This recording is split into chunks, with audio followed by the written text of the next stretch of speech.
Case ഒരു complaint ഉണ്ട് കേട്ടോ. ഫോർഡ് എക്കോസ്പോർട്ടാണ്. അപ്പോൾ കംപ്ലൈൻറ്റ് എന്താണെന്ന് വെച്ച് കഴിഞ്ഞാൽ AC ഓൺ ചെയ്ത് കഴിഞ്ഞാൽ ഫാന് റണ്ണാകുന്നതിനിടയ്ക്ക് ഓഫായി പോകും കേട്ടോ. അപ്പോൾ കട്ട് ഓഫ് ആണെന്ന് വിചാരിച്ച് ചെക്ക് ചെയ്തപ്പോൾ റെസിസ്റ്റർ പോയിരിക്കുകയായിരുന്നു. അപ്പോൾ റെസിസ്റ്റർ ചേഞ്ച് ആക്കി, റെസിസ്റ്റർ റീപ്ലേസ് ആക്കിയപ്പോൾ കംപ്ലൈൻറ്റ് സോൾവ് ആയിട്ടോ. അപ്പോൾ ആർക്കെങ്കിലും ഇങ്ങനത്തെ കംപ്ലൈൻറ്റ് കിട്ടുകയാണെങ്കിൽ റെസിസ്റ്റർ ഒന്ന് ചെക്ക് ചെയ്യുക. റേഡിയേറ്റർ ഫാനിൻ്റെ താഴെയാണ് ഉണ്ടായിരിക്കുക. അപ്പോൾ റെസിസ്റ്റർ ചെക്ക് ചെയ്തിട്ട് റീപ്ലേസ് ചെയ്ത് നോക്കുക കേട്ടോ.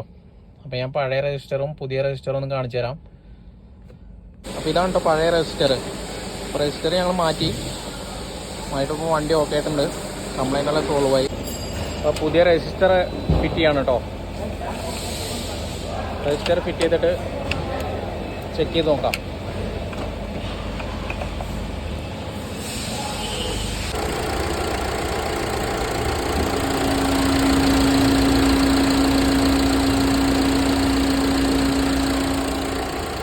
ഓക്കെ, വണ്ടിയെല്ലാം റെഡി ആയിട്ടോ. വണ്ടി സെറ്റായി.